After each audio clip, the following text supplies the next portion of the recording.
اگر زمین اپنے محور کے گرد گھومنا چھوڑ دے تو کیا ہوگا؟ اس بات کا امکان موجود ہے کہ آج سے اربوں برس بعد ہماری زمین اپنے محور کے گرد گھومنا چھوڑ دے، اور یہ بھی ممکن ہے کہ ایسا ہونے سے پہلے کچھ دوسرے واقعات رونما ہوں، جیسا کہ سورج کا ہمارے سیارے کو نگل لینا۔ مستقبل قریب میں تو ایسا ممکن نہیں کہ زمین اپنے محور کے گرد گھومنا ترک کر دے۔ البتہ یہ ایک دلچسپ مفروضہ ہے کہ اگر اچانک ایسا ہو ہی جائے تو زمین اور خود ہم پر کیا بیتے گی۔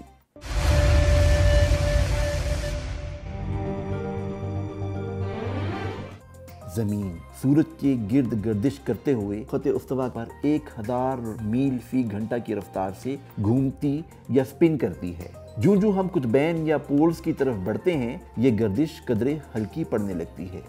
اسی گردش کے دم قدم سے زمین پر زندگی کا وجود ممکن ہوا۔ ایک اندازے کے مطابق اربوں برس پہلے ہماری زمین آج کے مقابلے میں کہیں تیز گھومتی تھی۔ نظام شمسی کے قیام کے ابتدائی دنوں میں ایک بڑا فلکیاتی جسم یا کوئی نامعلوم سیارہ ہماری زمین سے جا ٹکرایا، اور اس کے نتیجے میں نہ صرف یہ کہ چاند کا وجود عمل میں آیا، بلکہ ساتھ ساتھ زمین کی الائنمنٹ اور گردش میں بھی تبدیلی رونما ہوئی، اور اس وقت سے زمین کی گردش میں بتدریج کمی آ رہی ہے۔ کہا جاتا ہے کہ زمین کے ساتھ ٹائیڈل لاکنگ کے رشتے میں بدلنے سے قبل چاند بھی آج کے مقابلے میں تیز گھومتا تھا۔ ٹائیڈل لاکنگ اس صورتحال کو کہتے ہیں جب چاند یا کسی سیارے کا روٹیشنل پیریڈ آربٹ پیریڈ کے برابر ہو جائے۔ یہ وہ عمل ہے جو کسی بھی سیارے کے گرد گھومتے ہوئے چاند پر اثر انداز ہوتا ہے۔ اس کی ایک اچھی مثال خود زمین کا چاند ہے۔ نظام شمسی کی ابتدا میں زمین اور چاند ایک دوسرے سے بے نیاز اپنی اپنی گردش میں مگن تھے، مگر پھر چاند کی کشش یا گریویٹیشنل پل سے زمین پر مد و جزر بننے لگے، اور ان ٹائیڈل بلجز نے چاند کی گردش کو قدرے ہلکا کر دیا۔ زمین اور چاند کے اس باہمی تعلق سے مومنٹم میں آنے والی کمی کی تلافی یوں ہوئی کہ چاند زمین سے کچھ دور چلا گیا، یعنی قریباً 2,30,000 میل کے فاصلے پر، جہاں وہ آج تک موجود ہے۔ اسی طرح چاند بھی زمین کی گردش پر اثر انداز ہو رہا ہے، اور وہ قوت یا ٹائیڈل فورس جو جوار بھاٹا کا موجب ہے، زمین کی گردش کو تھوڑا تھوڑا کر کے ہلکا کر رہی ہے، اور اس کے نتیجے میں بھی چاند کو ہر سال زمین سے کچھ سینٹی میٹر دور ہونا پڑ رہا ہے۔ آئیے اب ہم دو ممکنہ صورتحال کا جائزہ لیتے ہیں۔ اگر زمین کا گھومنا تھم جائے مگر وہ سورج کے ساتھ ٹائیڈل لاکنگ نہ کرے تو ایک دلچسپ صورت بنے گی، اور وہ یہ کہ زمین پر 6 ماہ تک سورج روشن رہے گا، اور اس کے بعد 6 ماہ کی طویل رات ٹھہری رہے گی۔ اسی طرح اگر زمین کا گھومنا تھم جائے مگر وہ سورج سے ٹائیڈل لاکڈ ہو تو پھر ایک نئی صورتحال جنم لے گی۔ آئیے اسے سمجھتے ہیں۔ سب سے پہلے ہمیں اس رفتار کو دیکھنا ہوگا جس سے زمین خط استوا پر گردش میں ہے۔ یہ رفتار اندازاً 1000 میل فی گھنٹہ ہے۔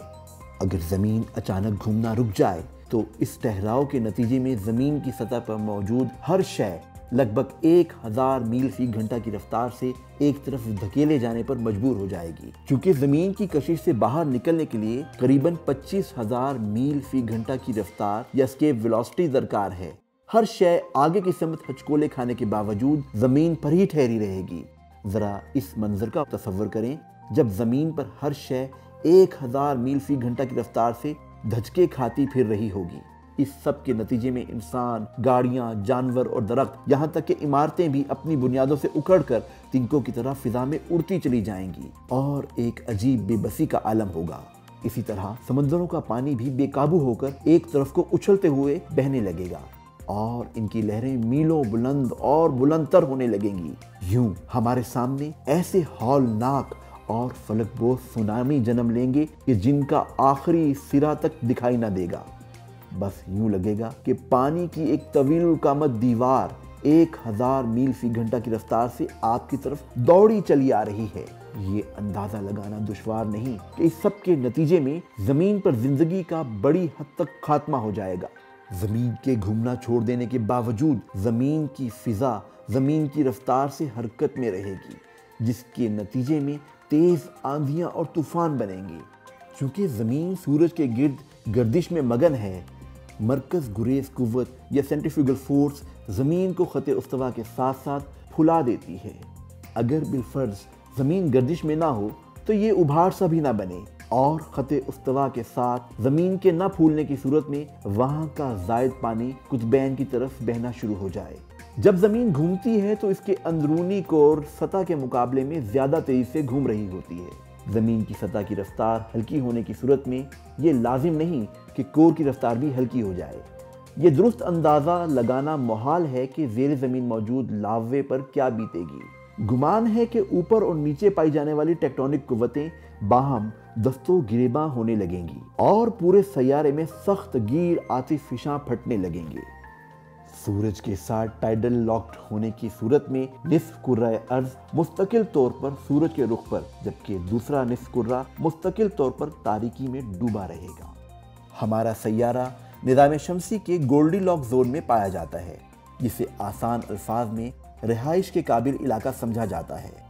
گولڈی لاک زون سورج سے اتنے فاصلے پر موجود ہے جو زندگی کی نمو کے لیے مناسب ترین ہے۔ گھومنا چھوڑ دینے کے بعد ہو سکتا ہے کہ ابھی بھی زمین پر ایسے علاقے پائے جائیں جہاں آب و ہوا زندگی کو یقینی بنانے کے قابل ہو۔ اگر پہلے بیان کیے گئے حالات کے باوجود زندگی کسی نہ کسی شکل میں قائم رہ سکی تو بھی زمین کے دونوں نصف کروں میں انتہائی صورتحال ہونے کی بنا پر زندگی کو مزید قائم رکھنا آسان کام نہ ہوگا۔ تمام آفات سہنے کے بعد بھی اگر زمین کی سطح پر کوئی قابل ذکر جاندار بچے تو ان کے لیے ضروری ہوگا کہ وہ زمین کے دونوں نصف کروں کو جوڑنے والے اسٹرپ میں بسیرا کریں۔ زمین سورج سے اتنے فاصلے پر ہے کہ وہ نصف کرہ جو مستقل طور پر سورج کے رخ پر ہوگا وہ راتوں رات جل کر راکھ میں نہیں ڈھلے گا۔